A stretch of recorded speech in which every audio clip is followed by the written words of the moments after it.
The production of this film is one of my highlights of what just really made it work. I got those thoughts and more in my review of the new film, Lou.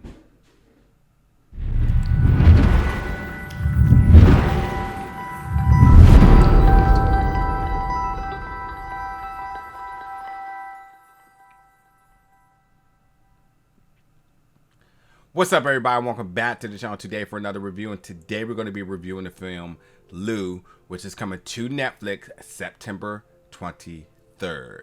Now, when I saw this film was soon to be released, I said, okay, I love the cast from Jurnee, from Allison, and beyond.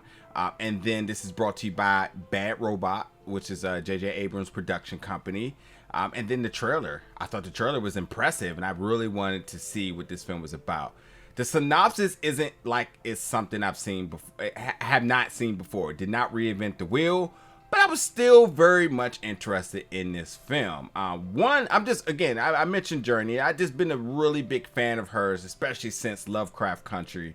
And want to see her get into more and more roles. I really wanted to see how she would perform in this role, which she did a very stellar job. And Allison is badass as well too, and the two work together very well to create that expecting dynamic you would think you would get from this type of film.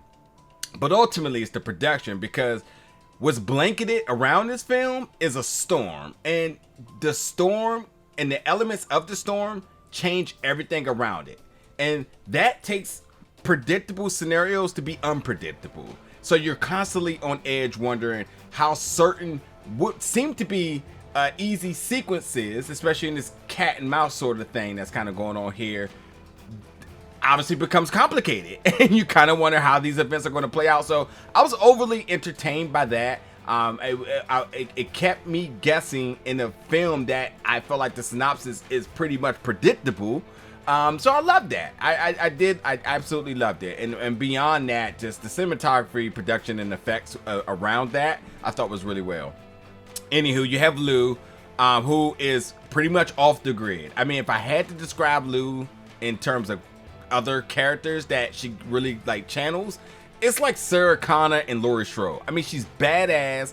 I mean, she doesn't play no games. She's very stern, but she's at the point now where it seems like she's just kind of hanging it up. I feel like she's kind of like done with life, you know? Until Hannah, who's played by Jurnee Smollett, knocks on her door and says, listen, my daughter's been kidnapped. So this kind of sends Lou on a swan song, like her last hurrah before she hangs it up for real. And with this massive storm that's around, which obviously is very risky for these two women, you know, they're now chasing the whereabouts of her daughter, who had been kidnapped by, well, Hannah thought her ex-husband had been dead, but it turns out that he is back, and he has come to regain custody of his daughter, and he's dangerous. So beyond the weather, you know, and I bring up the character Philip because he's highly trained. You know, he has like a history of war crimes. He used to torture hostages for fun, and he's an explosive expert. So he's not going to be just an easy, you know, tracking down. You know, he is one of the best of the best. Well, so that makes what you see as two unqualified women chasing an expert who has possession of his daughter, which also gives him like an extra level of motivation, because, you know, people protect their kids and would do anything to protect their kids. So there's that. And again, this is like Lou's final mission, so it kind of makes her a little bit dangerous as well too. But yeah, so with that, you know, I think the character Philip is extremely dislikable very early in this film. They make this character hated very quick, which on the other end, that makes Hannah very lovable. Baby V, you know, you worry about her whereabouts the entire time, and then you kind of, I guess, start to humanize Lou because she's badass. I mean, she channels no emotions until she does, and you're just kind of like, okay, she does have a heart. So, like, you know, you go through a bunch of moments like that, and then when you have these two women out there risking their lives on this rescue mission, you know, this also exposes a lot of their dark and shocking secrets of the past, which they seem to kind of confine in one another with that. And with that, you know, starts to explore traumas and conversations that are sort of powerful conversations, but it's very necessary for them to trust one another in order to complete this mission. So like this sort of hurricane-ish style of weather is completely a factor into everything. Every bit of survival, every bit of tracking, every moment in the extended distance from them trying to get back to Baby V. And the adventure gets tense. And as I said, the weather takes moments that should be very easily executed and makes it drastically difficult. And I love that because while the plot is very simple, it doesn't recreate the wheels like we've seen this in previous films, I'm sure. It's just like, okay, yeah. But then the weather gets involved and you're just like, oh yeah, that's not going to go exactly how that should go. You know what I mean?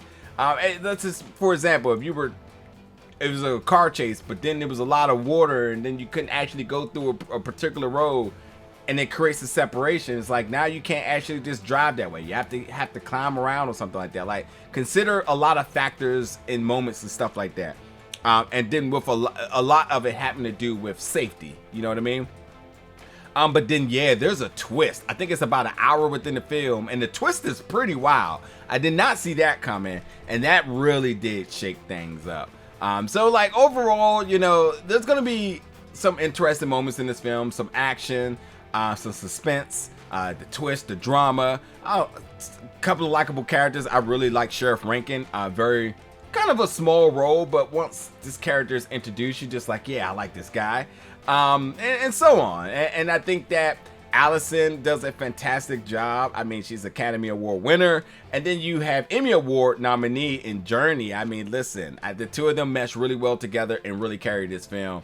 And then the character Philip, you just hate him. And that's good. You need a good villain in order to feel for your protagonist. You gotta have a badass antagonist for a good protagonist here. So there's that.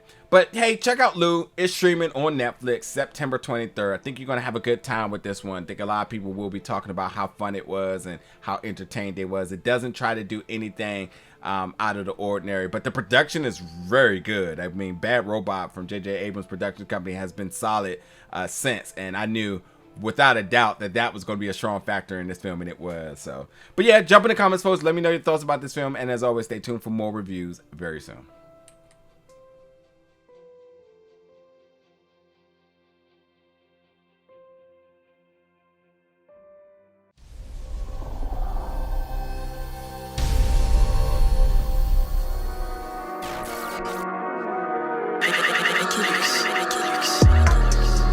Big gold bell,